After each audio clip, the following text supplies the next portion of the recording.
기도하시겠습니다. 사랑과 은혜가 충만하신 아버지 하나님, 8월 첫 주일 아침 저희들의 주님의 거룩한 성전으로 불러주심을 감사드립니다.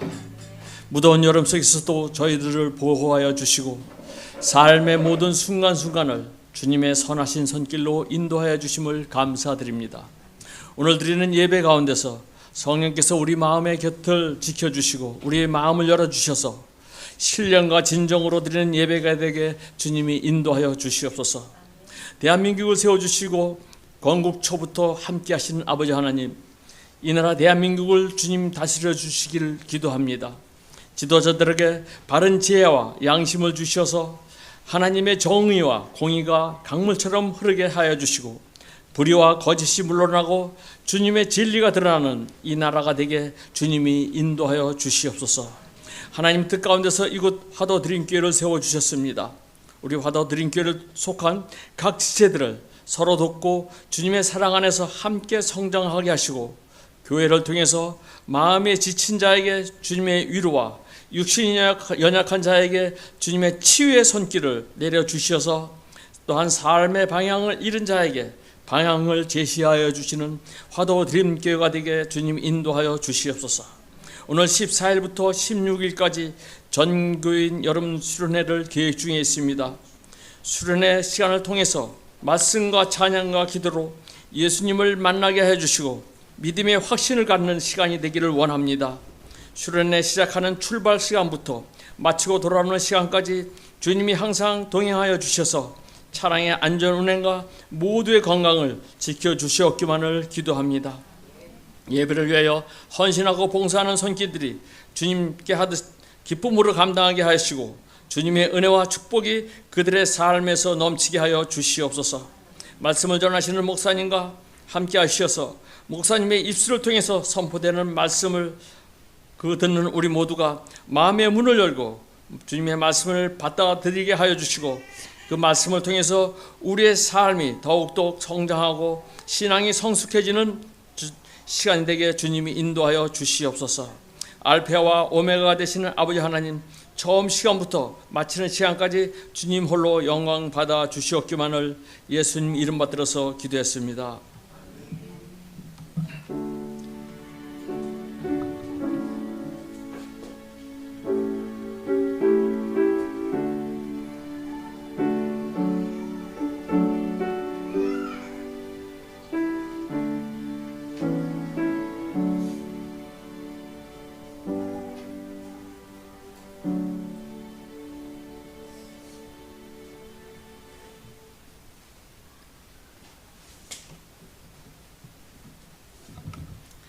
오늘 말씀은 요한계시록 20장 1절에서 6절입니다.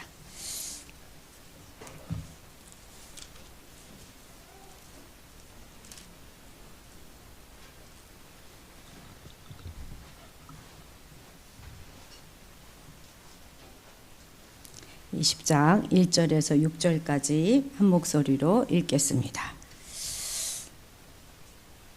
읽습니다. 또 내가 봄에 천사가 무저갱의 열쇠와 큰 쇠사슬을 그의 손에 가지고 하늘로부터 내려와서 용을 잡으니 곧 옛뱀이요 마귀요 사탄이라. 잡아서 1000년 동안 결박하여 무저갱에 던져놓고 잠그고 그 위에 임봉하여 1000년이 차도록 다시는 만국을 미혹하지 못하게 하였는데 그 후에는 반드시 잠깐 노일이라. 또 내가 보좌들을 보니 거기에 앉은 자들이 있어 심판하는 권세를 받았더라. 또 내가 보니 예수를 증언함과 하나님의 말씀 때문에 목배임을 당한 자들의 영혼들과 또 짐승과 그의 우상에게 경배하지 아니하고 그들의 이마와 손에 그의 표를 받지 아니한 자들이 살아서 그리스도와 더불어 1000년 동안 왕 노릇하니 그 나머지 죽은 자들은 그 1000년이 차기까지 살지 못하더라. 이는 첫째 부활이라. 이 첫째 부활에 참여하는 자들은 복이 있고 거룩하도다. 둘째 사망이 그들을 다스리는 권세가 없고 도리어 그들이 하나님과 그리스도의 제사장이 되어 천년 동안 그리스도와 더불어 왕 노릇하리라. 아멘. 예, 우리 하나님 앞에 특별 찬양 올려드리겠습니다.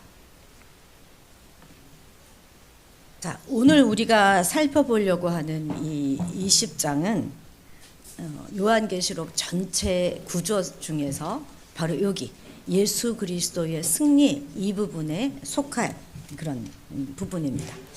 지금까지 용, 그죠? 용, 그리고 바다에서 올라온 짐승, 또 땅에서 올라온 짐승 모두 다 살펴보았죠. 이들은 하나님을 모방하는 따라쟁이들이어서 예수님의 죽으심과 부활과 승천을 모방하고 따라했습니다. 심지어 삼위일체이신 하나님을 모방하여서 서로 악의 삼위일체를 이루면서 활동하였던 적그리스도들이죠. 이들의 하수인인 우리 음녀이죠. 바벨론, 말하자면 로마입니다. 이 로마도 완전히 다 멸망하였습니다. 그리고 이제 19장에서는 이 두 짐승도 다 체포되어서 불바다에 던져져 버렸어요. 이제 가짜 삼위일체 중에서 남은 자는 바로 이 용밖에 없습니다. 그죠? 근데 이 용은 옛뱀이라고도 불리던 자였는데 에덴 동산에서 아담과 하와를 깨어내 가지고 하나님을 도전하게 만들었던 자로서 하나님의 대적 중에서 가장 우두머리가 바로 이 용 사탄이죠. 그런데 이제 이 용도 완전히 결박되어서 1000년 동안 무저갱에 갇히게 되는 이야기가 바로 오늘 본문인 것입니다. 그런데 이 계시록 20장은요. 천년 왕국으로 아주 유명한 그런 장입니다. 그리고 성경 전체에서 가장 난해한 부분이에요. 가장 어려운 부분입니다. 오늘 정신 바짝 차리셔야 돼요. 그런데 그렇게 많은 논란이 있는 부분임에도 불구하고 사실 성경에요. 이 천년 왕국에 대한 언급은 굉장히 짧습니다. 심지어 천년 왕국이라고 하는 말 자체도 성경에 나오지 않습니다. 자, 우리 1, 2절 같이 읽어보겠습니다. 또 내가 봄에 천사가 무저갱의 열쇠와 큰 쇠사슬을 그의 손에 가지고 하늘로부터 내려와서 용을 잡으니 곧 옛뱀이요 마귀요 사탄이라 잡아서 1000년 동안 결박하여 바로 이 용을 잡아서 옛뱀이라고도 하고 마귀고 사탄인 용을 잡아서 1000년 동안 결박하였습니다. 그런데 이 1000년 동안 용이 결박되어 있는 동안에 우리 성도들은 어떻게 되었을까요? 자, 4절 읽겠습니다. 좀 깁니다. 시작. 또 내가 보좌들을 보니 거기에 앉은 자들이 있어 심판하는 권세를 받았더라. 또 내가 보니 예수를 증언함과 하나님의 말씀 때문에 목배임을 당한 자들의 영혼들과 또 짐승과 그의 우생에게 경배하지 아니하고 그들의 이마와 손에 그의 별을 받지 아니한 자들이 살아서 그리스도와 함께 1000년 동안 왕 노릇하니. 아멘. 우리 성도들은 살아서 그리스도와 함께 1000년 동안 왕 노릇합니다. 바로 이것이 천년 왕국이죠. 요한은 정말 이 천년 왕국에 대해서 몇 마디 하지 않았습니다. 그런데 이 천년 왕국에 대한 것이 유사일에 아주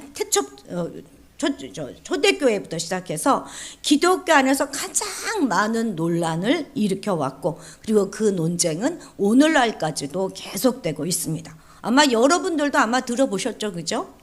이 천년 왕국과 재림에 관한 그 학설에 대해서는 3가지가 있는데요. 이 3가지 다 재림을 기준으로 우리가 생각하면 되는 거예요. 그러니까 재림을 기준으로 해서 천년왕국이 그 앞에 있느냐 뒤에 있느냐 하는 것에 따라서 그 학설이 나뉘어지는 것입니다. 한번 잘 들어보십시오. 자, 첫 번째 후천년설입니다. 후천년설. 자, 이거 뒤에부터 우리가 해석을 해봐요. 천년왕국 후에 재림이 있다 하는 그 얘기예요. 천년왕국 후에 재림. 그럼 뭐가 더 먼저죠? 천년왕국이 있고 그 다음에 재림이 온다 이거예요. 천년왕국 후에 재림이 있는 것이니까. 그래서 지상에 먼저 천년왕국이 딱 있어서 이 천년왕국 동안 기독교 황금기가 막 있고 막 부흥이 일어나고 교회와 성령의 힘 있는 사역 후에 재림이 있다 하는 해석입니다. 이게 가장 우리 마음엔 들어요. 요 설에 의하면 큰 고난이 별로 없습니다. 자, 두 번째 설. 요건 전천년설입니다. 전천년설. 자, 또 뒤에부터 해석해 보면 천년 왕국 전에 재림이 온다 하는 것이죠. 그죠? 천년 왕국 전에 재림이 와요. 그럼 뭐가 먼저입니까? 재림이 먼저 있고 그 다음에 천년 왕국이 오는 것, 이것이 바로 전천년설입니다. 박해와 고난의 시기가 다 끝나고 예수님이 재림하셨어요. 예수님의 재림과 함께 박해와 고난 다 끝나고 그리고 모든 악을 다 멸하시고 그리스도와 나중에 함께 천년 왕국을 누린다는 것이죠. 요거 있고 세 번째 마지막 하나는 무천년설입니다. 무천년설. 무천년설은 그러니까 천년왕국이라고 하는 것은 그냥 상징이다. 진짜로 이 땅에 있는 것은 아니다 하는 것이죠. 그래서 미래의 어떤 시점을 이야기하는 것이 아니라 그리스도의 초림과 재림 사이에 있는 요 기간이 바로 천년왕국이다 하는 것입니다. 만약 이 설에 의한다면요, 지금 우리가 살고 있는 이 세상이 우리가 말세라고 생각하는 이 시기가 교회 시대인 이 시기가 바로 천년왕국이에요. 이 설에 의하면 우리가 바로 지금 천년왕국을 살고 있는 것이죠. 여러분들 생각은 어떻습니까? 어떤 게 맞는 것 같습니까? 전통적으로 기독교 안에서 정통이다, 보수적인 기독교 안에서는 늘 이 전천년설이 지지받아 왔습니다. 그러니까 예수님이 딱 재림하셔서 벌줄 자 다 벌주고 가둘 자 다 가두고 그리고 우리들끼리 예수님과 우리 성도들끼리 천년을 산다는 거예요. 와, 완전 통쾌하지 않습니까? 근데 좀 최근에 들어와서 조금 바뀌었어요. 학자들이 대부분 무천년설을 지지하는 것이 더 많습니다. 무천년설이 더 정설로 되어지고 있습니다. 근데 어쨌든 요 세 가지 설은 다 나름의 다 타당성을 가지고 있어요. 그리고 또 나름의 약점들을 다 가지고 있습니다. 그래서 어떤 것을 주장한다고 해도 다 한계가 있죠. 그렇지만 이 셋 다 한계가 다 있다 그래서 셋 다 부정할 수는 없습니다. 여러분 이런 말 들어보셨습니까? 본질적인 것엔 일치를, 비본질적인 것에는 자유를, 그리고 모든 것에서는 사랑을. 이 말은 참 성경만큼이나 옳은 말씀이라고 생각합니다. 우리가 성경에서 명확하게 규정하고 있는 이 본질적인 문제에 대해서는 반드시 절대적으로 우리는 일치를 이루어야 하는 것입니다. 예를 들어서 구원의 진리 같은 것, 이런 거는 반드시 우리가 일치를 해야 되겠죠.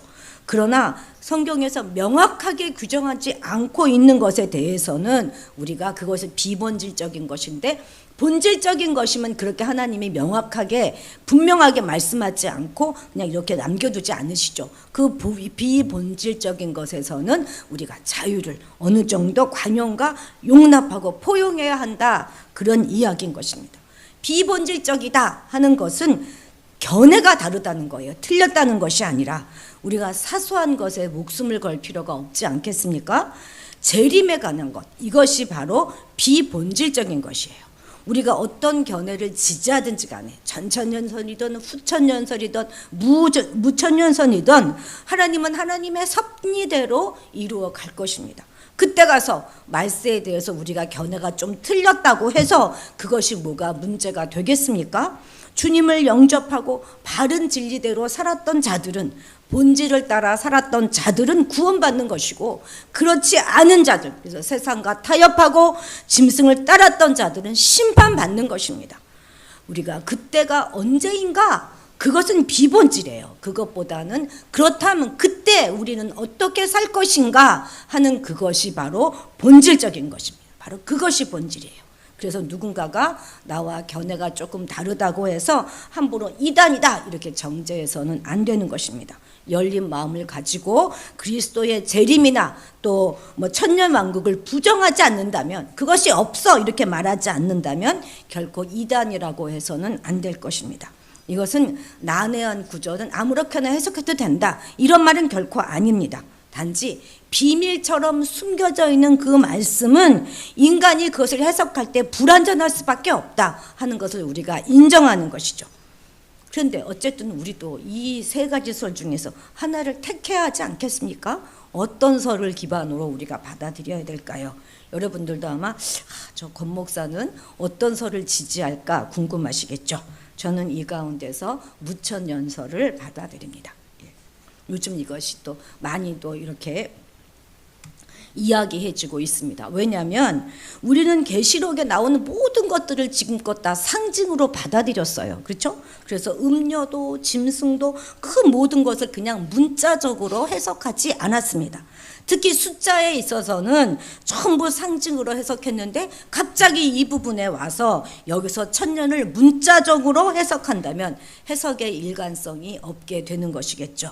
내 필요에 따라서 어떤 때는 상징으로 해석하고 또 어떤 때는 문자적으로 해석한다고 하면 그 해석에는 틀림없이 문제가 따르게 될 것입니다. 자, 우리가 14만 4천도 그냥 이게 숫자로 14만 4천이 아니라 신구약의 모든 많고 많은 모든 성도들을 의미하는 숫자다 이렇게 해석했던 것과 똑같이 여기서 이 천년도 상징이라는 거예요. 천년은 무엇입니까? 10 곱하기 10 곱하기 10이에요. 10을 3번 곱한 것입니다. 10은 어떤 숫자죠? 충만을 나타내는 수가 10입니다. 그리고 3은 삼위일체 그런 것처럼 완전성을 나타내는 것이 이 3이라는 숫자예요. 그래서 이 천년이라고 하는 숫자는 아주 상당히 긴, 셀 수 없이 긴 시간을 의미하는 시간이고 구원의 완전성을 나타내는 숫자이다 하는 것이 바로 이 무천년설의 핵심이죠. 이 천년이라고 하는 시간은 상징적인 시간인 거예요. 그래서 우리가 달력에서 찾을 수 있는 그런 달력으로 셀 수 있는 그런 시간이 아니라는 것입니다. 우리 인간은 고작 100년밖에 살 수 없는 100년도 채 못 사는 인간들인데 우리가 어떻게 이 천년을 셀 수가 있겠습니까? 자, 그럼 오늘은 우리가 무천년설을 지지한다 하는 것은 과연 어떤 의미가 있는 것인지 우리가 무천년설을 지지한다면 과연 우리는 어떻게 살아야 하는 것인지 하는 것들을 좀 자세히 알아보도록 하겠습니다. 자, 첫 번째 우리가 무천년설을 지지한다고 하는 것은 첫째 같이 한번 읽어볼까요? 시작. 사탄은 이미 오래전에 결박당했다. 지금은 활동하고 있는 것은 잔당이다. 잔당. 남아있는 찌꺼기다. 이거 하는 것입니다. 우리 성도들이 사탄에 대하여 가질 수 있는 아주 위험한 두 가지 생각이 있어요. 그것은 뭐냐면 첫 번째는 매사 모든 것을 다 사탄이 했다고 생각하는 거예요. 그래서 그 사탄을 두려워하고 겁내는 것입니다. 또 두 번째는 뭐냐면 사탄은 없어라고 생각하면서 완전히 무시하는 것. 이 두 가지가 다 위험한 생각입니다. 우리는 결코 사탄을 무시해서도 안 되지만 두려워해서도 안 되는 거예요. 왜냐하면 이미 사탄은 예수님이 이 땅에 오셔서 십자가에 죽으시고 부활하심으로 그 세력이 완전히 꺾였다는 것입니다. 그래서 우리가 겁낼 필요 없는 거예요. 그래서 주님이 십자가에서 뭐라고 말씀하셨습니까? 내가 다 이루었다. 이렇게 말씀하셨던 것이죠. 그런데 여러분 이 말씀에 동의가 되십니까? 사탄이 다 죽었다. 다 사탄이 결박당했다. 이런 생각 잘 안 들잖아요. 그죠? 우리가 여전히 힘들잖아요. 여전히 우리는 사탄에 지는 것 같지 않습니까? 자, 우리 아까 1, 2절 보았던 말씀인데 다시 한번 보도록 하겠습니다. 자, 우리가 이 장면은요, 시간과 공간을 뛰어넘는 우리 상상력의 눈으로 봐야지 이해되는 것입니다. 이걸 문자적으로 그대로 보면 안 돼요. 여기서 용을 잡았으니 했는데 용을 잡은 사람이 누구입니까? 용을 잡은 것은 이미 예수님의 구속 사역으로 예수님이 십자가에서 죽으시고 부활하심으로 이미 용을 잡았다는 거예요. 그래서 이 사탄은 이 세상에 어떤 악한 영향력을 끼칠 수 있는 실제적인 힘을 가지고 있는 건 맞지만 그렇다고 해서 그 모습이 용과 같다거나 또는 막 쇠사슬로 묶여서 지구 어딘가에 갇혀 있다 하는 말은 아닌 것입니다. 그러니까 지구 어딘가 저 깊숙한 곳에 무적행이라고 하는 어떤 공간이 있는 것은 아니라는 거예요. 그러나 분명한 것은 예수 그리스도의 사역으로 인해서 이미 사단은 패배했어요. 결박당했습니다. 그것을 우리가 믿음의 눈으로 바라보는 것입니다. 그런데 이 결박당했다 하는 것이 아주 꼼짝달싹하지 못하게 결박당한 것이 아니라 제한적인 결박이라는 거예요. 그러니까 어느 정도 활동할 수 있는 결박이다, 이렇게 이야기하는 것입니다.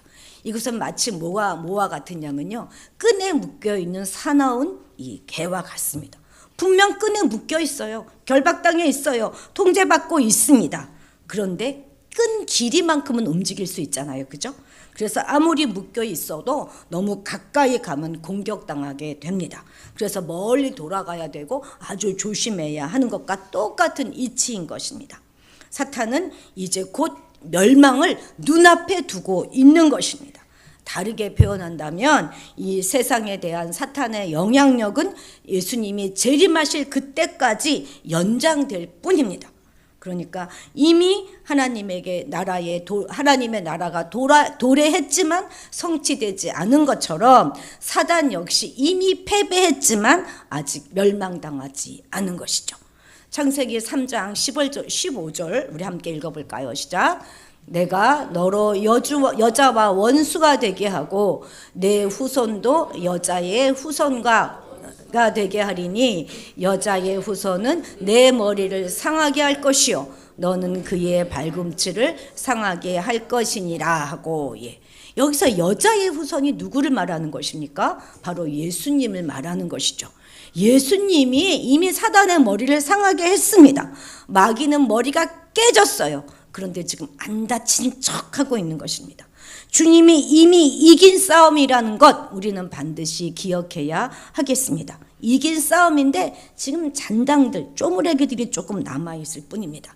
전쟁이 다 끝났는데도 아직 잔당들이 남아서 자기들이 졌다는 사실을 모르고 지금 최후의 발악을 하고 있는 것이죠. 자, 여기 보십시오. 누가 용을 잡았습니까? 이 천사가 용을 잡았습니다. 예수님이 잡은 것도 아니고 하나님이 잡은 것도 아닙니다. 천사는 누구예요? 하나님의 심부름꾼이잖아요. 하나님의 심부름꾼인 천사가 그를 잡아서 1000년 동안 결박했다는 것입니다. 이것이 바로 사단의 정체인 거예요. 마귀는 정말 아무것도 아닙니다. 하나님의 심부름꾼이 잡아서 가두면 가둬지는 존재가 바로 이 용이라는 것이죠. 마귀라는 것이죠. 그래서 우리는 마귀를 하나도 겁낼 필요가 없는 것입니다. 사단이 묶여있는 사냥개이고 이빨 빠진 호랑이이고 발톱이 빠진 사자입니다. 그들이 가지고 있는 권세는 제한적인 권세예요. 거기에 우리가 겁을 먹으면 안 되겠죠. 이미 사단은 머리가 깨졌고 그리고 묶여 있습니다. 우리가 그것을 잊지 말아야 하겠습니다. 2차 세계대전 때 일본은 히로시마와 나가사키에 원자폭탄이 떨어짐으로 해서 무조건 항복하게 됩니다. 이게 1945년 8월 15일이잖아요. 그래서 우리도 그때 독립을 하게 됩니다. 그런데 이때 오노다 히로라는 사람이 있었어요. 이 사람은 일본 장교인데 일본이 항복했다 하는 것을 인정하지 않았습니다. 그래서 무려 30년간이나 필리핀 정글 속에 숨어 살면서 결사항전을 했습니다. 1944년 9월에 오노다는 이 필리핀에 있는 루방섬에 파견되었는데 당시 오노다의 부대장이 뭐라고 명령을 했냐면 그 일행들에게 항복은 절대 안 된다. 병사가 단 한 명 남을 때까지 한 명 남더라도 야자수 열매를 먹으면서까지도 끝까지 버텨라 이런 명령을 내린 것입니다. 그래서 이제 오노다의 부대는 모두 250명이었는데 첫 미군과의 전투에서 207명이 다 죽었어요. 그리고 43명은 살아서 뿔뿔이 정글 속으로 숨어 들어가게 됩니다. 근데 그 중에 이제 40명은 진작 미군에게 다 항복하고 그래서 모두 다 일본으로 돌아갔어요. 근데 3명은 끝까지 저항을 했습니다. 그 중에 한 명이 이 오노다인 거예요. 오노다 일행은 때때로 정글밖을 빠져나와가지고 필리핀 주민이 사는 그런 마을을 막 공격했어요. 마을 전체를 불사르기도 하였습니다. 그리고 자신의 생존을 위해서 마을의 식량을 모두 다 훔쳐가기도 했고 여의치 않을 때는 서슴지 않고 주민들을 살해하기도 하였습니다. 이 잔당 3명이 30년 동안 필리핀 사람을요 무려 30명을 죽였어요. 그리고 100명에게 부상을 입혔습니다. 그러자 이제 막 외교적인 문제가 막 30년 지나니까 문제가 되니까 일본 정부는 오노다의 가족하고 또 이 가족 사진하고 또 가족들이 보낸 그 편지를 막 전단으로 써가지고 필리핀 막 전역에다 막 그 정글에다 살포했어요. 그리고 심지어 오노다의 그 동창생들 다 데리고 이제 필리핀 그 현지에 가서 쫙 서가지고 추억의 교가를 막 부르도록 했대요. 그런데도 그는 꼼짝하지 않았답니다. 왜냐하면 그것을 본 오노다는 오히려 더 전투 의지를 불태웠대요. 왜냐하면 이것은 저 불쌍한 우리 가족들하고 친지들까지 동원해가지고 우리들의 항복을 받아내려고 하는 저 미군의 계략이다 이렇게 생각하고 끝까지 항전을 한 것입니다. 그래서 계속해서 게릴라전을 펼쳤고 지속적으로 필리핀 민가에 대해서 아주 막대한 피해를 입히는 그런 암적인 존재가 된 것입니다. 그러는데 결국 이제 두 사람도 하나는 죽고 하나는 이제 투항하고 해서 혼자 남게 되었어요. 그러다가 1974년에 가서야 한 탐험가가 이 루방섬을 방문해서 우여곡절 끝에 오노다를 만나게 되고 여러 가지 기사들을 막 보여주면서 이제 일본의 항복 사실을 그가 받아들이게 됩니다. 그런데도 불구하고 자신은 나는 군인이다. 나의 직속 상관이 와서 직접 나에게 항복 명령을 내리기까지 나는 근무지를 이탈할 수 없다. 이렇게 끝까지 우긴 거예요. 그래서 일본에서 어떻게 했냐면 수소문 끝에 그가 이미 전역해서 살고 있는 그의 옛날 상관을 찾아가지고 그가 필리핀으로 날아가서 그에게 투항 명령서를 전달하고 난 후에 그가 이제 이렇게 사진을 보면 그날 밤에 항복하였다고 합니다. 그래서 22살에 일본을 떠났던 청년이 52살이 되어서 비로소 일본으로 돌아오게 된 것입니다. 지금 사단도 이 오노다와 똑같아요. 자신들이 패배했다 하는 것을 인정하지 않고 마지막까지 어이없이 들이대고 나대고 있는 것뿐입니다. 사단은 우리 그리스도인들을 공격할 때 총과 칼로 공격하는 것이 아닙니다. 무엇으로 공격하냐면 바로 이 미혹으로 공격하는 거예요. 마치 오노다가 끝까지 게릴라전을 펼치면서 필리핀 주민들을 공격했던 것처럼 바로 이 미혹이라는 방법으로 우리를 공격합니다. 사단이 미혹으로 우리를 공격하기 때문에 우리 역시 사단과 총칼로 싸울 수가 없어요. 우리가 싸울 수 있는 방법은 바로 말씀인 것입니다. 말씀으로 미혹당하지 않는 것이죠. 그래서 우리가 더욱더 말씀에 집중해야 하는 것입니다. 자, 두 번째입니다. 두 번째, 무천년설을 우리가 지지한다는 것은 무슨 의미냐? 지금 우리가 살고 있는 이곳에 이미 천년왕국이 우리 안에 임하였다는 것을 믿는 그것입니다. 천년왕국은 미래에 언젠가 올 것이기 때문에 오늘은 그냥 참고 견디고 이를 악물고 인내하는 것이 아니라 지금 바로 우리가 살고 있는 이 시간이 천년왕국이다 이렇게 하고 우리가 그것을 누려야 하는 것이죠. 근데 좀 찜찜하잖아요, 그죠? 우리가 이미 사단이 잡혔다는 것도 그렇고 우리가 지금 이미 천년왕국을 살고 있다는 것도 그렇고 얼른 우리는 이해가 되지 않습니다. 왜냐하면 지금 우리의 삶이 참 힘들고 어렵지 않습니까? 우리가 무슨 그리스도와 함께 왕노릇을 하고 있습니까? 하루하루 근근히 살아가고 있는데 그리고 무슨 천년왕국이 이렇게 불완전합니까? 그러나 비록 우리가 그렇게 못 느낀다 할지라도 지금 우리가 살고 있는 이곳이 천년왕국입니다. 만약 그것이 사실이라면 우리가 누려야 하지 않겠습니까? 이미 왔는데 그걸 모르고 있어서 누리지 못한다면 우리가 얼마나 불쌍한 존재이겠습니까? 아까 오노다는 평화가 이미 왔는데 그 꽃다운 시절 30년을 그렇게 살았던 거예요. 그걸 누리지 못하고. 요즘 이런 사람들은 별로 없겠습니다만 처음 비행기를 타보는 어떤 사람이 있다고 우리 한번 생각해 봅시다. 정말 어렵게 푼돈을 모아서 미국 가는 비행기 표를 샀어요. 그래서 처음으로 이제 미국을 가는 것입니다. 그런데 갑자기 스튜디오스가 와가지고 밥은 뭘 먹겠습니까? 하고 묻는 거예요. 아이고 비행기 표도 내가 간신히 내가 마련해서 여기 왔는데 밥값을 또 내?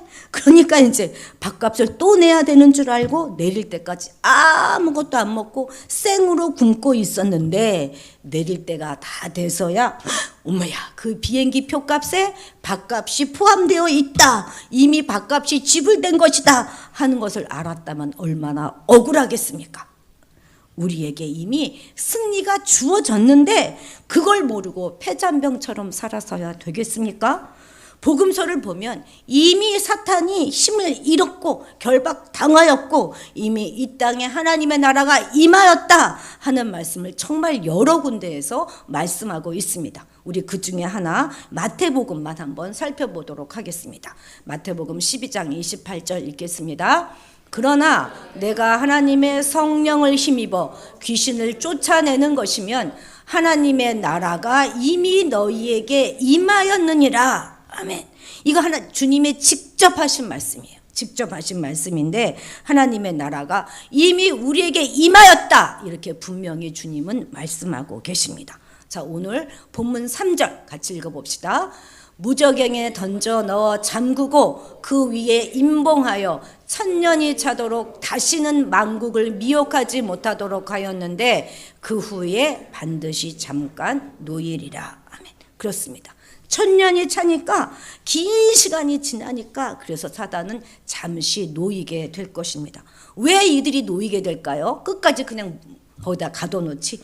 이들이 심판받기 위해서, 완전히 심판받기 위해서 잠깐 놓이는 거예요. 그리고 이 땅에 알곡과 쭉정이를 가리기 위해서 잠깐 놓이게 됩니다. 여기서 잠깐이라고 하는 것은 무저갱에 결박된 천년에 비해서 아주 짧은 시간이다. 아주 극명하게 대조되는 시간이죠. 우리 계시록 2장 10절 같이 읽어볼까요? 너는 장차 받을 고난을 두려워하지 말라. 볼지어다 마귀가 장차 너희 가운데 몇 사람을 옥에 던져 시험을 받게 하리니 너희가 10일 동안 환난을 받으리라. 내가 죽도록 충성하라. 그리하면 내가 생명의 멸루관을 내게 주리라. 아멘. 그렇습니다. 마귀가 몇 사람을 지금 옥에 던져 시험한다고 합니까? 너희 가운데 겨우 몇 사람, 많은 사람이 아니에요. 몇 사람을 지금 옥에 던져서 시험을 받게 할 것입니다. 그 기간은 얼마래요? 10일 동안 환난을 받게 할 것입니다. 물론 여기서 이 10일도 숫자적으로 10일은 아닙니다. 그렇지만 마귀는 고작 10일을 성도에게 해를 입히겠지만 마귀가 봉인되는 것은 천년이라는 거예요. 비교가 안 되는 것이죠. 너희가 고난은 잠시 받지만 악한 세력은 완전히 결박당한다 하는 것을 보여주기 위해서 10일과 천년을 지금 대조시키고 있는 것입니다. 그러니까 저들은 곧 끝나요. 우리가 고난받는 것 10일입니다. 곧 우리 그 고난도 곧 끝납니다. 악의 무리는 천년 동안 결박당할 것입니다. 그리고 그 이후에는 완전한 심판과 멸망만 남아있을 뿐입니다. 그래서 사단이 잠시 풀려난 그것에 대하여 성도의 반응은 오히려 기뻐해야 하는 거예요. 힘들어야 되는 것이 아니라. 사단이 발악하면 할수록 성도들에 대한 아주 핍박과 박해가 강해지면 강해질수록 그의 멸망의 날이 가까워 오고 있기 때문이죠. 그리고 바로 이 기간이 우리가 누릴 천년 왕국인 것입니다. 그리고 우리가 해야 될 것은 뭐예요? 바로 죽도록 충성하는 것, 바로 그것입니다. 자, 세 번째, 우리가 이 무천년설을 지지한다는 것은 무슨 의미인가? 천년 왕국을 살아가는 우리에게 사명이 있다는 거예요. 우리가 사명, 천년 왕국을 살아가면서 우리에게 주어진 사명이 있다 하는 것입니다. 자, 6절 같이 읽겠습니다. 이 첫째 부활에 참여하는 자들은 복이 있고 거룩하도다. 둘째 사망이 그들을 다스리는 권세가 없고 도리어 그들이 하나님과 그리스도의 제사장이 되어 천년 동안 그리스도와 더불어 왕노릇하리라. 아멘. 첫째 부활에 참여하는 자들은 복이 있고 거룩하다. 이렇게 이야기하고 있습니다. 그런데 여기서 첫째 부활에 참여하는 자, 이 자가 누구이겠습니까? 바로 우리예요. 우리. 그런데 좀 믿어지지 않잖아요. 왜냐하면 우리는 죽은 일도 없고 다시 산 일도 없는데 우리에게 첫째 부활에 참여한 자래요.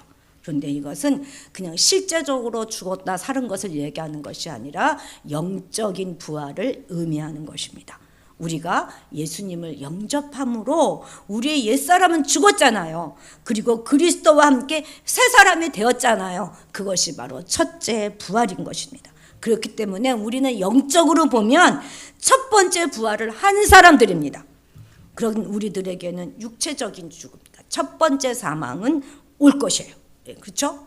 우리가 몸을 입었으니 죽을 수밖에 없겠죠. 그러나 둘째 사망, 곧 영벌은 우리에게 임하지 않습니다. 그래서 우리는 지금 우리 스스로는 참 힘들고 어렵게 살고 있고 내가 가진 신앙도 별거 아닌 것 같고 참 부끄럽다고 생각하실지 모르지만 우리는 이미 부활에 참여하여서 그리스도와 더불어 왕노릇을 하며 살아가고 있는 것입니다. 그래서 좋은 왕이 되고 그리고 하나님과 그리스도의 제사장이 되는 것, 그것이 바로 우리의 사명인 것이에요. 그렇습니다. 우리가 바로 이 땅의 왕이고 제사장입니다. 왕은 결코 자기를 위해서 살면 안 되는 거 아닙니까? 왕이 자기만을 위해서 살면 어떻게 되겠어요? 이제 그런 자들은 진정한 왕이라 할 수가 없는 것이죠. 왕은 그 나라와 자기가 다스리는 그 나라와 백성들을 위하여 살아야 하는 것입니다. 다스림의 권세가 바로 이 왕에게 있는 거예요. 우리가 바로 왕입니다. 그래서 자비와 긍휼로 이 세상을 다스려야 하는 것이죠. 그러면 제사장이 된다 하는 것의 의미는 무엇이겠습니까? 제사장은요, 하나님과 백성 사이의 그 경계선에 서 있는 자가 바로 이 제사장입니다. 그래서 하나님께 대해서는 이 백성을 대신하여 중보하고 회개하고 하는 자가 바로 이 제사장이죠. 또 이 백성들에 대해서는 하나님의 뜻을, 하나님의 율법을, 하나님의 말씀을 잘 가르치고 인도해야 하는 자들이 바로 이 제사장인 것입니다. 그런데 우리 성도들이, 우리 믿는 자들이 우리의 사명을, 왕이고 제사장인 그 사명을 잘 감당하지 못했기 때문에 우리가 사는 이 세상이 이렇게 힘들고 어려워진 것입니다. 천년왕국을 살면서 그리스도와 함께 왕 노릇을 우리가 해야 하는데 왕은커녕 오히려 사탄의 하수인들을 따르며 그들을 흉내내며 살아가고 있는 거예요. 성도들이. 왜 그렇습니까? 왜 그렇게 살아갑니까? 우리가 이겼다고 하는 것을 잊어버렸기 때문에 그래요. 몰랐기 때문에 그렇습니다. 그래서 왕으로서의 품위도 다 잃어버리고 평민들보다 더 저급한 삶을 우리가 살아가고 있는 것입니다.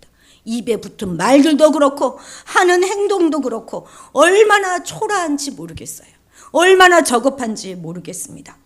제가 요즘 집에서 미스터 선샤인을 보고 있는데 거기 나오는 애기씨는요, 가만히 있어도 품위가 있어요. 가만히 있어도 어쩜 저렇게 예쁘지? 그런데 늘 들어요. 우리가 바로 그래야 되는 것입니다. 우리가. 저들도 따라쟁인데 우리가 그걸 또 따라해요. 그러니 본질이신 하나님으로부터 우리가 얼마나 멀리 떨어져 있겠습니까? 그러니 천년왕국이 너덜너덜해질 수밖에 없는 것이죠. 만약 정말로 이 세상이 천년왕국이다 하는 것을 동의할 수 없다면 그것은 바로 우리 탓이에요. 우리 탓. 우리 성도가 왕과 제사장으로서 제대로 살아가지 못하고 있기 때문입니다. 여러분, 어떤 사람들이 요거가 조금 뒤에 나와야 되는 건데 벌써 나왔네요. 여러분, 어떤 사람들이 살아서 넘어가겠습니까? 그리스도와 천년 동안 왕 노릇을 합니까? 하나님의 말씀 때문에 예수님을 증언한 자들입니다. 하나님의 말씀 때문에 목배임을 당한 자들입니다. 그들이 그리스도와 함께 천년 왕노릇하는 거예요. 또 짐승들과 그 우상에게 경배하지 아니한 자, 그들의 이마와 손에 그의 표를, 짐승의 표를 받지 아니한 자, 이 자들이 천년 동안 왕노릇하는 자들입니다. 기꺼이 목숨조차 아까워하지 않고 믿음을 위해 자기 생명을 내어놓은 자들, 그런 자들입니다. 아무리 잔당에 불과한 사탄이지만요, 아직도 그들에게 세력이 있는 것이 분명합니다. 그런데 우리가 오늘날 마귀를 싸워 이길 수 있는 방법이 무엇입니까? 물론 말씀으로 미혹당하지 않아야 되는 것이지만 이 마귀와 싸워서 이기는 방법은요, 절대 힘으로 싸우지 못해요. 마귀는 죽음으로 이기는 것입니다. 죽음으로. 그럼 다 죽어요? 우리가 죽지 않으려고 하고 고개 꼿꼿이 쳐들고 그리고 되돌아와서는 절대 마귀를 이길 수가 없는 것입니다. 여러분, 겸손히 죽으십시오. 우리 생명은 차마 내놓을 수 없으니 생명같이 중요하게 여기는 자존심을 죽이는 거예요. 그리고 섬기는 것입니다. 져주시는 것입니다. 이것이 바로 하나님의 방법인 거예요. 하나님 나라는 이미 완성되었습니다. 그런데 이미 성취된 사건이 있지만 아직 성취되지 않은 사건들 사이에 끼어 있어요. 그래서 우리가 온전히 경험하지 못할 수도 있습니다. 완성과 미완성 사이에 끼어 있으니까. 그러나 아직 완성되지 않았다고 하더라도 우리가 경험하지 못하는 것은 아닙니다. 이미 하나님의 나라는 시작되었기 때문에 우리는 충분히 그 나라를 경험할 수가 있어요. 여러분, 우리 인생은 투트랙이라는 것 꼭 기억하시면 좋겠습니다. 핍박도 있고 영광도 있어요. 그런데 핍박이냐 영광이냐 우리가 선택하는 것입니다. 여러분, 때때로 보면 내 역량으로 싸워서 이긴 것 같았는데 조금 있다 보니까 진 것일 때가 얼마나 많습니까? 영적 전투에서 제일 중요한 거 그건 뭐냐면 내가 죽임 당하는 거예요. 기를 쓰고 살려고 하지 마십시오. 그냥 죽어 줍시다. 그런데 비굴하게 죽어주는 거 아닙니다. 힘이 없어 죽는 거 아니에요. 이미 이겼음을 알기 때문에 주님의 승리가 내 승리이기 때문에 그냥 기꺼이 죽어주는 것입니다. 기억하십시오. 주님은 우리를 왜 부르셨어요? 죽어주라고 부르신 것입니다. 스스로 죽는 것, 그것이 바로 승리인 것입니다. 우리에게는 패배감이 가득해요. 뭐든 잘 안 될 것 같습니다. 해봤자 안 될 것 같죠, 그죠? 그런데 왜 그렇습니까? 우리가 살려고 했기 때문에, 꼿꼿이 살려고 했기 때문에 자꾸 실패하게 되는 것입니다. 우리는 왕 노릇을 해야 하는 자들입니다. 우리는 내가 누구인지 반드시 바르게 알아야 할 필요가 있습니다. 우린 이미 이겼어요. 주님의 승리가 우리의 것이고 우리는 이미 천년왕국을 살아가면서 그리스도와 함께 왕 노릇을 해야 하는 그런 자들입니다. 구차하게 살지 맙시다, 여러분. 우리는 이미 시작된 하나님의 나라가 우리가 살아가고 있는 이 가운데 온전히 임하기를 기도해야 하겠습니다. 우리의 모든 삶에 하나님의 통치와 다스림이 임하기를 우리는 날마다 구하고 나아가야 할 것입니다. 만만치 않은 우리의 삶, 우리 주님도 아세요. 그런데 우리는 그 삶 가운데서 우리에게 주신 왕 같은 제사장으로서의 사명을 잘 감당하며 살아가야 하겠습니다. 기도하시겠습니다. 우리 주님이 이 땅에 이미 오셔서 죽으심으로 사탄의 권세가 꺾였는데, 그래서 그 승리를 우리에게 허락하셨는데 그걸 모르고 구차하고 비천하게 살아가는 우리를 용서하여 주옵소서. 사단을 이기는 그 방법은 주님 가신 그 길을 따라가는 것인데, 주님은 그 길을 져주는 것, 사랑으로 용서하는 것, 죽어주는 길로 가셨습니다. 우리가 그 길을 따라가려고 하지 않고 나를 드러내려고 하는 우리의 죄됨을 용서하여 주옵소서. 이제 우리에게 허락해 주신 이 천년왕국을 왕같은 제사장이 되어서 하나님과 이 사람들 사이의 경계선에서 우리에게 주신 사명을 잘 감당하는 우리가 되게 도와주옵소서. 그래서 이 땅에서 우리에게 주신 삶을 그리스도와 함께 왕 노릇하며 살아가는 우리가 되게 인도하여 주옵소서. 감사드리며 예수님의 이름으로 기도드렸습니다. 아멘. 아멘. 찬송가 325장입니다.